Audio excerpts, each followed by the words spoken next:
Wirya Carita mempersembahkan kisah karya S.H. Mintarja berjudul Sepasang Ular Naga di Satu Sarang. Selamat menikmati. Salam budaya.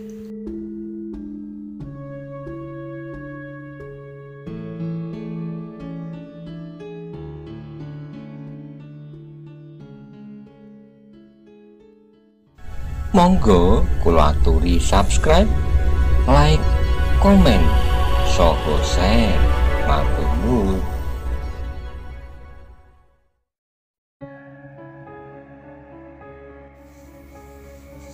"Mengapa kau diam saja, Maeswagni?" berkata Kenumang. "Apakah kau telah terlempar dalam sikap masa bodoh?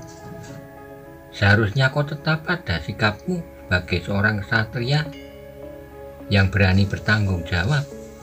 Nah, katakan di mana Ranggowuni dan Maesa Cempaka, supaya aku tidak melipat gandakan hukuman yang dapat aku jatuhkan atasmu. Mungkin aku akan dapat memaafkanmu, asal kau dapat menunjukkan kedua anak-anak itu." Maeswagni masih tetap berdiam diri sambil menundukkan kepalanya. "Maeswagni," suara Kenumang meninggi, "apakah aku harus memaksamu berbicara?" "Tuan Putri," berkata Maeswagni kemudian sambil memandang wajah Tohjoyo sejenak, "hamba sudah mengatakan bahwa hamba tidak tahu, justru hamba mohon perlindungan kepada Tuanku Tohjoyo." "Jangan memperbodoh kami," bentak Kenumang. "Orang-orangmu yang ada di bangsalmu itu berbuat aneh-aneh pada malam hari itu juga. Apakah kau masih akan ingkar?" "Hamba tidak mengerti, Tuan Putri." "Tuan Putri, jangan memaksa hamba mengatakan yang hamba tidak mengetahui. Hamba memang dapat menyebut nama-nama tempat, tetapi tentu saja tidak ada hubungannya dengan Ranggowuni dan Maesa Cempaka."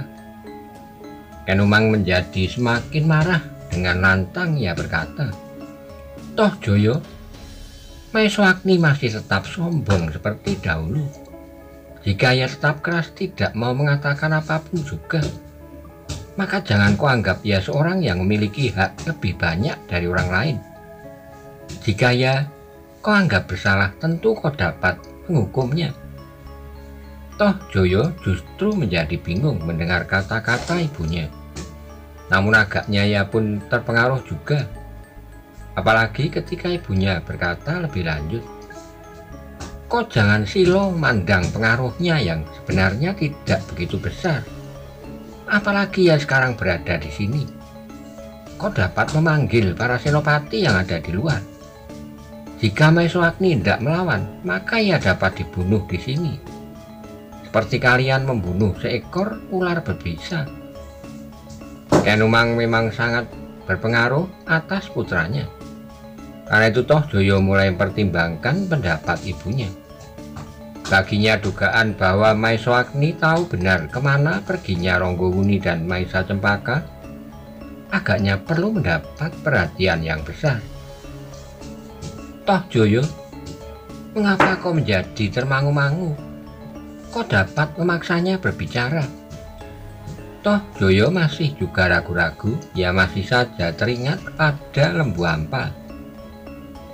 Jika ternyata Lembu Ampal yang membawa Ranggowuni dan Maesa Cempaka, maka akan timbul keributan tanpa arti, katanya di dalam hati. Sehingga dengan demikian Tohjoyo masih belum dapat mengambil keputusan. Tapi sudah barang tentu bahwa ia tidak akan dapat mengatakannya langsung di hadapan Maeswagni. Dalam keraguan-raguan itu Tohjoyo masih mendengar ibunya berkata, "Tohjoyo, kau tidak usah mempertimbangkan lagi. Meskipun Maeswagni adalah saudara ibundamu Kendedes, Kendedes kini bukan permaisuri lagi. Hidupnya tergantung pada belas kasihanmu. Jika Kendedes saja tergantung pada kebesaran jiwamu, apalagi orang yang bernama Maeswagni ini, anak pedesaan yang tidak tahu peruntungan nasibnya. yang justru kini berusaha mengacaukan pemerintahanmu dengan menyembunyikan Ranggawuni dan Maesa Cempaka. Apakah arti anak Ponowijen ini bagimu sekarang? Betapapun Maesa Agni mencoba menahan hatinya, namun terasa darahnya bagaikan mendidih. Ia sadar bahwa ia telah masuk ke dalam perangkap. Maesa Agni itu sadar sepenuhnya bahwa kini di sekitar bangsal itu telah siap pasukan prajurit Singosari terpilih, para panglima dan senopati. Sekilas Maesa Agni teringat pada para pengawalnya yang sudah siap pula mempertaruhkan jiwanya. Jika terjadi sesuatu, maka mereka tentu akan bergerak pula. Adalah tidak mustahil baginya berusaha untuk melarikan diri dari tangkapan para prajurit Singosari bersama para pengawalnya. Namun yang selalu memberati hatinya adalah akibat yang timbul kemudian. Jika benar terjadi benturan senjata, maka Singosari akan benar-benar menjadi koyak. Tapi Maesa Agni pun tidak dapat dengan sukarela menyerahkan lehernya sendiri. Jika ia yakin bahwa dengan kematiannya Singosari akan menjadi tentram dan damai, maka Maesa Agni sama sekali tidak akan mengelak. Tetapi dalam kekuasaan Toh Joyo dan ibundanya Kenumang, keadaannya tentu akan terjadi sebaliknya. Karena itu, untuk sementara Maesa Agni memutuskan jika terjadi tindakan kekerasan atas dirinya, maka ia harus berusaha menghindar apapun cara yang dapat dipergunakannya. Pada itu, karena Toh Joyo masih juga ragu-ragu, Kenumang berkata, "Mengapa kau masih belum bertindak apapun juga, Toh Joyo? Bukankah kau tinggal manggil para senopati? Cepat, sebelum orang yang sombong ini berusaha melakukan pengkhianatan yang lebih banyak lagi." Seandainya Maesa Agni ternyata tidak menyembunyikan Ranggawuni dan Maesa Cempaka pun, kau tidak akan kehilangan apapun juga. Karena kematian anak Ponowijen ini yang tentu akan segera disusul oleh adiknya Kendedes yang sudah sakit-sakitan itu. Dada Maesa Agni rasa-rasanya akan meledak mendengar hinaan yang tiada henti-hentinya itu. Betapapun ia menahan hatinya, namun akhirnya terpercik jugalah kemarahan yang ditahankannya itu. Ia tidak dapat menerima hinaan terus-menerus tanpa membela diri, karena ia masih juga mempunyai telinga dan hati. "Ampun, Tuan Putri," berkata Maesa Agni kemudian. "Sebenarnya lah Tuan Putri katakan itu benar semata-mata. Tapi sudah barang tentu bahwa hamba sama sekali tidak bermaksud menyombongkan diri. Apa yang pernah hamba lakukan justru karena hamba merasa diri hamba terlampau kecil. Juga saat ini hamba tidak akan berani berbuat apa-apa selain mohon perlindungan Tuanku Toh Joyo." "Bohong, kau pernah menyakiti hatiku," bentak Kenumang. "Dan dendam itu masih tetap membara sampai sekarang. Tak ada jalan lain bagi Maesa Agni selain mempertahankan diri, meskipun ia masih mencari jalan yang lebih baik dari kekerasan," katanya. "Tuan Putri, bagaimana? Mungkin hamba dapat menyakiti hati Tuan Putri. Jika sekiranya demikian, mengapa Tuan Putri tidak mengambil tindakan apapun juga saat itu?" Pertanyaan itu membuat hati Kenumang tergetar. Namun ia masih menyaut, "Sikap sombongmu itulah yang menyakiti hatiku, karena kau merasa dirimu keluarga terdekat dari Kendedes, yang kini terpaksa berlindung di bawah kebaikan hati anakku." Sakit di hati Maesa Agni menjadi semakin pedih sehingga terloncat dari bibirnya. Apakah benar demikian? Wajah Kenumang menjadi semakin merah dan bibirnya bergetar menahan marah. Ternyata kesombongan Maesa Agni masih juga terasa olehnya sampai di hari tua. "Maesa Agni," berkata Kenumang, "kau sekarang tidak akan dapat menyombongkan dirimu lagi. Jika kemarahan hatiku tidak terkendali, maka akibatnya akan menyentuh adikmu yang pernah menjadi seorang permaisuri di Singosari. Jika putraku mengibaskan perlindungan atasnya, maka ia akan mengalami nasib seburuk suaminya dan anak laki-lakinya. Itu lebih baik, Tuan Putri, dengan lantang Maesho Agni menyaut. Ia memang sudah semakin tua, tapi ia tetap seorang perempuan yang bersih dari noda-noda yang memercik dari nafsu dan ketamaan. Agni, apakah maksudmu? Bentak Ken Umang dengan membelalakkan matanya. Ternyata Maesho Agni tidak dapat menahan diri lagi, maka meluncurlah kata-katanya. Ken Dedes tidak pernah melakukan perbuatan nista. Ia diambil oleh Aku Tunggulametung dengan paksa, dan ia kemudian diperistri oleh Sri Rajasa sepeninggal Aku Tunggulametung. Ken Dedes tidak pernah dengan sengaja menawarkan dirinya, apalagi menjebaknya di tengah-tengah hutan perburuan, di daerah jelajah binatang-binatang liar. Maesho Agni, Ken Umang hampir berteriak. Tapi suara Maesho Agni yang hampir tidak tertahankan itu pun mengatasinya. Tuan Putri, hamba tidak akan dapat menutup mata bahwa hal itu telah terjadi di hutan perburuan pada saat Sri Rajasa berburu bersama beberapa orang pengawal. Meskipun tidak ada orang yang melihat apa yang telah terjadi, tetapi yang telah terjadi itu telah tercium oleh beberapa orang pengawal. Dan bukankah Sri Rajasa sendiri bukannya orang yang dapat menyembunyikan perasaannya terhadap seorang perempuan? Ketika hal itu terjadi, maka tidak ada jalan lain bagi Sri Rajasa selain bertanggung jawab sebagai seorang laki-laki. Maka Tuan Putri pun telah berhasil memaksa Maharaja yang paling berkuasa itu untuk tunduk di bawah kemauan Tuan Putri. Kemarahan yang muncak telah membakar jantung Ken Umang, sehingga hampir tanpa disadarinya ia telah berdiri dan meloncat mendekati Maesho Agni. Dengan derasnya tangan Ken Umang itu terayun menampar wajah Maesho Agni yang masih tetap duduk di tempatnya. Ibunda, Tohjoyo pun meloncat mencegahnya. Tetapi ayunan tangan Ken Umang telah mengenai wajah Maesho Agni. Meskipun bagi Maesho Agni yang telah terbiasa berada di medan itu hampir tidak merasakannya. Bunuh orang gila ini, Tohjoyo. Bunuh orang gila ini sekarang juga. Bunuhlah hamba, berkata Maesho Agni. Tapi sebaiknya Tuanku Tohjoyo mendengarkannya, bahwa karena itulah maka Tuanku Tohjoyo dilahirkan. Gila, gila, gila, teriak Ken Umang. Ibunda, Tohjoyo termangu-mangu. Dan tiba-tiba saja ia bertanya, apa yang telah terjadi, Paman Maesho Agni? Jangan biarkan mulutnya berbicara. Kau dapat membunuhnya sekarang, teriakkan Ken Umang agaknya telah menarik perhatian beberapa orang senopati yang memang bertugas di luar bangsa.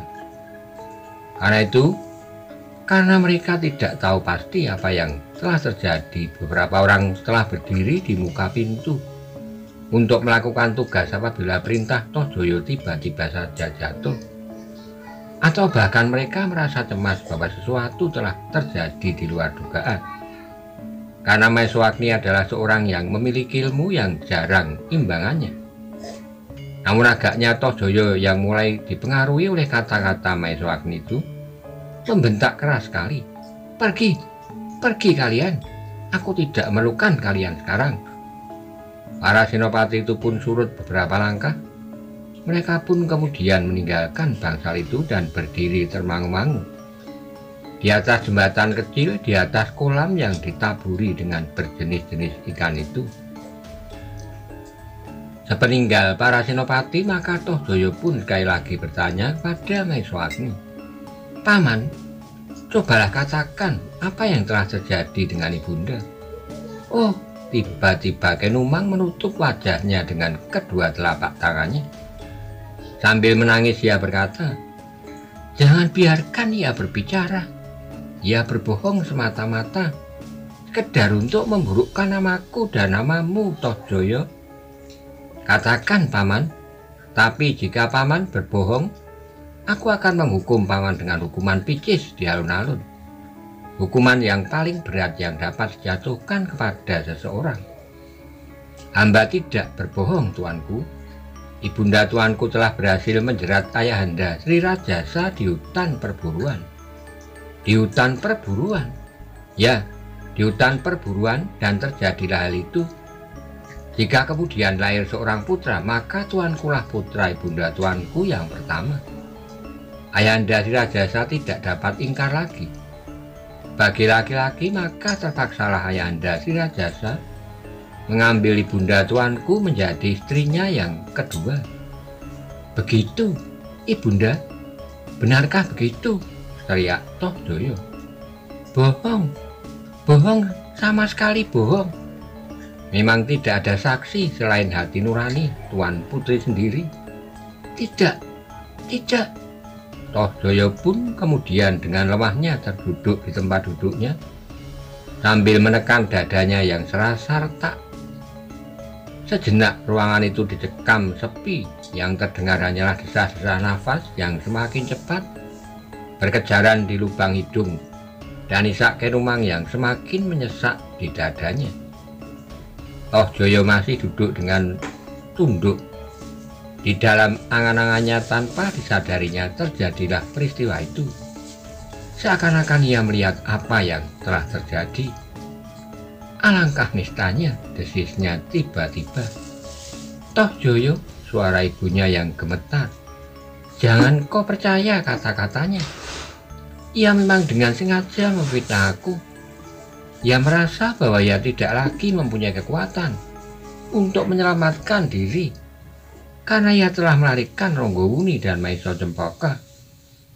Jika ia berhasil dan aku mempercayainya, maka kau sudah terjebak di dalam akal liciknya. Tiba-tiba Tohjoyo meloncat bangkit. Dengan garangnya ia berkata, benarkah begitu? Jadi kau sekedar berusaha menyelamatkan dirimu dengan fitnah yang keji itu? Tuanku Tohjoyo, sahut Maeswagni. Seandainya tuanku Sri Rajasa masih hidup, maka tentu ia akan mengiyakannya. Tentu ia akan mengatakan bahwa semuanya itu memang sudah terjadi. Seandainya ibunda tuanku tetap pada kata-katanya, maka aku dapat menyebut rahasia yang lebih banyak lagi yang menyangkut ibunda tuanku. Bohong, teriak Kenumang. Hamba tidak berbohong tuanku, dan tuanku dapat bertanya pada orang yang bernama Witantra. Ia adalah saudara ipar ibunda tuanku. Tidak ada orang bernama Witantra, Kenumang masih berteriak. Ibunda telah menyebut namanya, sahut Tohjoyo. Kenumang terdiam, tetapi ketegangan yang sangat telah mencekam jantungnya. Karena itu maka ia masih saja berteriak. Bunuh saja orang itu, bunuh saja sekarang. Tohjoyo masih berdiri termangu-mangu. Sekali lagi membayang saat-saat dari permulaan hidup. Maeswagni mandang keduanya berganti-ganti, tapi ia tidak mau kehilangan kesempatan.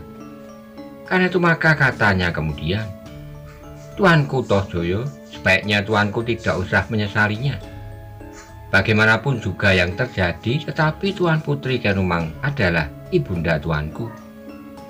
Terdengar Tohjoyo menggertakkan giginya, dan Maeswagni berkata seterusnya, Tuanku pun tidak usah menyesali, justru karena tuanku tahu betapa seorang manusia telah lahir dari kenistaan. Namun adalah suatu kenyataan bahwa tuanku kini adalah seorang maharaja. Seperti juga setiap orang mengetahui siapakah Anusapati, maka sebenarnya setiap orang pun akhirnya mengetahui bagaimana tuanku dapat terjadi.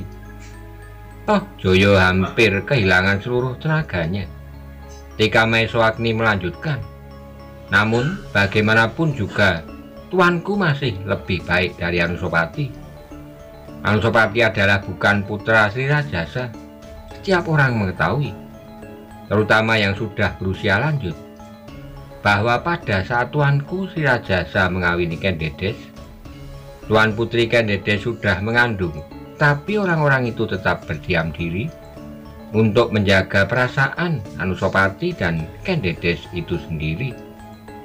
Kemudian seperti halnya Kendedes, maka setiap orang pun tahu, meskipun mula-mula bersumber dari kalangan istana sendiri, dari orang-orang yang dekat dengan Sri Rajasa yang saat itu masih sangat muda dan berbangga diri atas peristiwa yang telah terjadi, bahwa demikianlah adanya.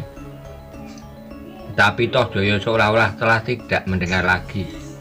Kepalanya yang tunduk menjadi semakin tunduk, dan keringat dingin telah membasahi seluruh tubuhnya. Ia yang kini duduk di atas tahta Singosari ternyata adalah anak yang lahir dari perbuatan nista ibundanya. Justru di hutan perburuan seperti perbuatan sepasang kijang yang tidak mengenal peradaban. "Maaf tuanku," berkata Maeswagni pula. "Bukan maksud hamba melukai hati tuanku, tetapi semata-mata karena hamba tidak lagi dapat berdusta kepada diri sendiri, karena hamba pun mendengar peristiwa itu telah terjadi." Tiba-tiba saja Tohjoyo menjadi liar. Dipandanginya seisi ruangan itu, sejenak kemudian ia pun berlari keluar bilik tanpa mengucapkan sepatah kata pun lagi. Ia telah melupakan kedudukannya sebagai seorang maharaja. Ia telah melupakan sikap Subosito. Sebagai manusia ia telah terhempas ke dalam jurang kekecewaan yang dalam tiada taranya. Ketika seorang prajurit yang berdiri di ujung jembatan mencoba menunggu perintahnya, dengan mulut ternganga melihat sikap Tohjoyo itu, maka prajurit itu telah ditendangnya, sehingga ia terdorong jatuh ke dalam kolam. Dengan tergesa-gesa Tohjoyo berjalan meninggalkan bangsal itu. Kejap ia berdiri termangu-mangu di luar regol di ujung jembatan, tanpa menghiraukan para prajurit yang ikut menjadi kebingungan melihat sikapnya. "Tuanku," pemimpin prajurit yang bertugas di regol itu mencoba bertanya. Tetapi sebuah pukulan telah melayang menampar pipinya, sehingga pemimpin prajurit itu mengaduh tertahan. Sementara itu Tohjoyo pun kemudian berjalan dengan tergesa-gesa meninggalkan bangsal itu, menuju ke bangsalnya sendiri sebelum ia tinggal di bangsal yang dikitari oleh kolam yang dibuat oleh Anusapati itu. Dua orang pengawalnya berlari-lari menyusulnya, tetapi keduanya pun tidak berani bertanya sepatah kata pun, selain mengikutinya sambil berlari-lari kecil. Sementara itu di dalam bangsal di tengah-tengah kolam itu, Kenumang menangis sambil menutup wajahnya. Sedang Maeswagni duduk termangu-mangu di tempatnya. "Kau gila?" terdengar suara Kenumang di sela-sela isaknya. "Kau telah membalas sakit hatimu dengan cara yang keji sekali." "Ampun Tuan Putri," jawab Maeswagni. "Bukan hamba yang berusaha membalas dendam dan sakit hati, tetapi Tuan Putri sendiri. Hambanya sekedar mencoba mempertahankan diri." "Tetapi kau telah menyiksa perasaannya, perasaan Tohjoyo. Kau dapat menghinakan aku sekali lagi dan sekali lagi. Tapi kau jangan mematahkan gairah hidup Tohjoyo, karena ia mengetahui bahwa yang telah terjadi itu adalah perbuatan yang nista." Maeswagni tidak menjawab betapa keras hatinya, namun ia merasa iba juga melihat Kenumang yang menangis, sehingga nafasnya serasa menjadi sesak. Namun tiba-tiba Kenumang itu mengangkat wajahnya. Dengan gelisah ia bergumam, "Aku harus memberi penjelasan pada Tohjoyo. Aku akan menemuinya sendiri, tidak bersamamu, karena kau ingin memanfaatkan keadaan ini untuk keuntunganmu, keuntungan pribadimu." "Tuan Putri," berkata Maeswagni yang mulai lirih, "sebenarnya bukan maksud hamba untuk menghinakan Tuan Putri, tapi karena hamba harus berhadapan dengan maut, maka terpaksa hamba membela diri sekedar untuk menyelamatkan hamba dari hukuman mati atau hukuman apapun yang dapat menjerat hamba. Karena hilangnya kedua anak-anak muda itu, yang justru hambalah orang yang ikut kehilangan mereka." "Persetan," geram Kenumang. "Aku akan memberikan penjelasan kepada Tohjoyo." Dan tiba-tiba pula Kenumang itu pun segera meloncat berlari keluar bangsal. Maeswagni yang untuk beberapa saat dicekam oleh keraguan-raguan segera meloncat pula mengikuti Kenumang keluar bangsal. Para prajurit yang bertugas menjadi heran. Mereka melihat Tohjoyo dengan sikap yang aneh meninggalkan bangsal itu. Kemudian Kenumang diikuti oleh Maeswagni, sedangkan para prajurit itu pun melihat bendul di pelupuk mata Kenumang yang merah. Apakah tuanku Tohjoyo telah berselisih dengan Tuan Putri? Salah seorang dari para prajurit itu bergumam. Tidak seorang pun yang tahu. Kami hanya mendengar lamat-lamat Tuan Putri berteriak-teriak, tapi kami tidak mendengarnya dengan jelas. Tapi hal itu memang mungkin sekali terjadi. Tapi apakah yang mereka persoalkan? Bodoh kau, tentu aku tidak mengetahuinya. Prajurit itu pun kemudian berdiam diri sejenak. Mereka mandang Kenumang yang berlari-lari kecil sambil hilang di longkangan dalam. Dalam pada itu sejenak Maeswagni mengikutinya dari belakang kemana Kenumang pergi. Namun ia pun kemudian terhenti dan berjalan kembali ke bangsalnya sendiri. Di sepanjang langkahnya Maeswagni masih saja mencoba menilai persoalan yang baru saja terjadi. Agaknya Tohjoyo benar-benar tersinggung karena peristiwa yang telah terjadi di hutan perburuan. Justru yang kemudian mengakibatkan Tohjoyo itu lahir di dunia. Agaknya Tohjoyo tidak mau menerima kenyataan itu. Kenyataan yang nista dan tidak pernah dibayangkannya. Namun Tohjoyo tidak dapat menolak pengakuan bahwa hal itu memang telah terjadi. Menurut sorot mata dan warna wajah ibunya, Tohjoyo mempunyai keyakinan bahwa yang dikatakan oleh Maeswagni itu bukan berbohong. Terlebih parah lagi apabila terbayang di angan-angan Tohjoyo bahwa sebenarnya orang di seluruh Singosari sudah mengetahui apa yang telah terjadi atas ibunya. Tentu ayahanda yang waktu itu masih muda telah bercerita kepada orang terdekat, bahkan mungkin justru sebagai kebanggaan atas kehinaan ibunda, berkata Tohjoyo di dalam hati. Dan kini setiap orang akan mempercakapkannya kembali. Mereka akan dapat bersikap lebih kasar lagi di bawah perintah Tohjoyo ini. Bahkan mungkin bukan sekedar mempercakapkan, tetapi tentu ada yang berani merendahkan martabatnya sebagai seorang maharaja di Singosari. Dan berita itu akan segera tersebar sampai ke ujung negeri ini. Tohjoyo menutup wajahnya. Lagi Tohjoyo tenggelam di dalam kecemasan, malu, dan bingung. Ibunya perlahan-lahan mendekatinya dengan nada yang dalam diselubungi isak yang tertahan. Ia berkata, "Tohjoyo, cobalah kau dengarkan penjelasanku." Tohjoyo mengangkat wajahnya, namun kemudian ia melangkah menjauh ibunya sambil berkata, "Ibunda, ternyata ibunda telah menghinakan diri sendiri dan keturunan ibunda. Apalagi kini aku menjadi pusat perhatian seluruh rakyat Singosari. Dan apakah kata mereka tentang aku jika cerita itu kemudian tersebar? Ada jalan yang dapat kau tempuh," berkata ibundanya. "Apa? Membungkam Maeswagni untuk selama-lamanya?" Tohjoyo terdiam sejenak, dipandanginya bayangan yang bergerak-gerak di kejauhan. Namun kemudian ia berpaling dan berkata kepada ibunya, "Tidak ada gunanya membunuh Maeswagni, akan sama halnya dengan mengaduk abu kering, debunya akan berterbangan dan justru tersebar merata." "Mengapa?" bertanya ibundanya. "Karena orang-orang yang berpihak pada Maeswagni akan menyebarkan berita itu semakin cepat. Dan orang-orang yang memang pernah mendengarnya dahulu akan menganggukkan kepalanya mengiyakannya." "Tohjoyo, apakah kau percaya bahwa cerita itu benar dan memang pernah terjadi?" Tohjoyo menjadi ragu-ragu. "Jawablah." Namun ternyata jawab Tohjoyo sangat mengejutkan Kenumang. "Aku percaya, ibunda." "Oh," Kenumang terduduk lesu sambil terseduh.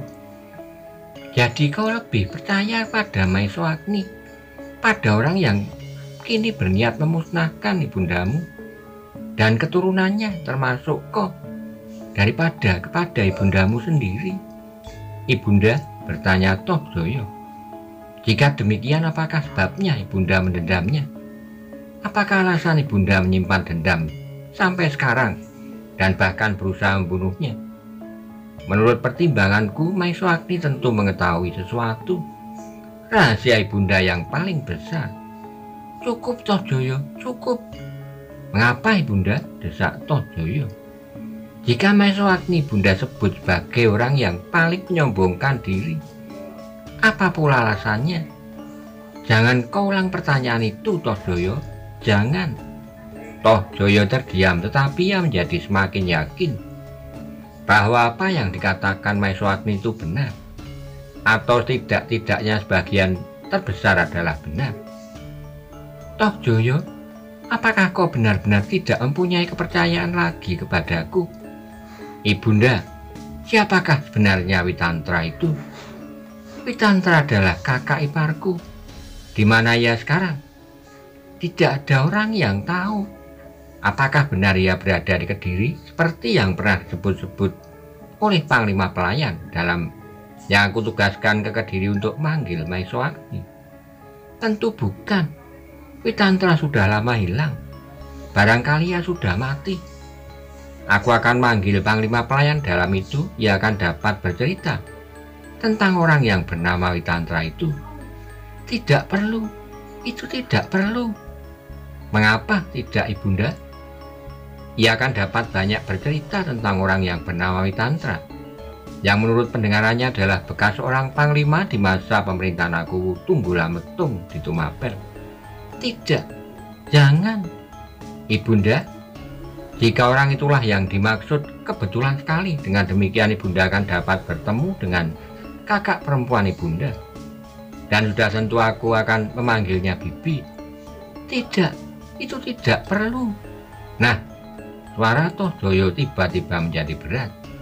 Itu adalah pertanda bahwa kehidupan ibunda memang dibayangi oleh rahasia yang dengan sengaja akan ibunda sembunyikan. Tapi rahasia itu sebagian tentu apa yang dikatakan oleh Maesho Agni. Oh, Ken Umang menangis semakin keras. Berapa orang emban mengintip dari balik pintu yang tidak tertutup rapat. Namun mereka pun segera pergi karena mereka menjadi ketakutan. Jika mereka mendengar rahasia Maharaja atau diduga mendengarnya, maka mereka akan dapat dihukum mati tanpa sebab. Ibunda, berkata Tohjoyo dengan nada yang meninggi. Jika demikian, rahasia yang menyelubungi Bunda ternyata sebuah rahasia yang besar. Dan angan-anganku pun menjadi berkembang karenanya. Jika ibunda telah memasrahkan harga diri dan bahkan tubuh ibunda untuk sekedar mengejar keinginan lahiriah, maka ibunda tentu pernah melakukan cemaran yang serupa. Tidak, tidak, demi dewa-dewa aku bersumpah, teriak Ken Umang. Tohjoyo menarik napas dalam-dalam samar. Ia mulai membayangkan apa yang pernah terjadi atas dirinya. Apa yang dilakukan ibundanya selama ini. Ibundanya telah mendorongnya untuk melakukan apa saja yang agar ia sampai pada puncak tertinggi dari seluruh kekuasaan yang ada di Singosari. Sejak kecil ibundanya sudah mengajarinya membenci Anusapati, yang kemudian disebut sebagai anak Tunggulametung, kemudian berusaha mendesaknya dan menyingkirkannya. Bencian kepada Anusapati dan adik-adiknya yang lahir dari Kendedes telah mendorongnya sampai ke puncaknya dengan segala macam usaha untuk membunuh Anusapati. Tetapi Anusapati telah membunuh Sri Rajasa. Tohjoyo mencoba membela sikapnya sendiri di dalam hatinya. Namun demikian ia terlempar pada suatu kenyataan bahwa ibunya lah yang telah membentuknya menjadi seorang manusia yang dicekam oleh kebencian, dendam, dan permusuhan. Tohjoyo menggigit bibirnya. Rasa dadanya menjadi sesak oleh kegelisahan. Ken Umang masih saja menangis tertahan-tahan penyesalan yang dalam. Bukan karena ia telah melakukan sesuatu yang hina, tapi ia telah memberi kesempatan pada Maesho Agni untuk membuka rahasia itu, dan karena Tohjoyo yang ternyata tidak mau menerima kenyataan itu dengan senang hati. Terkutuklah Maesho Agni, berkata Ken Umang di dalam hatinya. Ia harus mati. Jika tidak, ya tentu akan membuka rahasiaku yang lain, bahwa aku telah mencoba untuk membujuknya. Bahkan setelah aku sudah menjadi istri Sri Rajasa. Ken Umang terperanjat ketika ia kemudian mendengar Toh Joyo berkata, "Ibunda, tinggalkan aku sendiri." "Toh Joyo," desis Ken Umang, "aku sebenarnya perlu memberikan banyak sekali penjelasan. Kau seharusnya tidak mempercayai fitnah yang keji itu.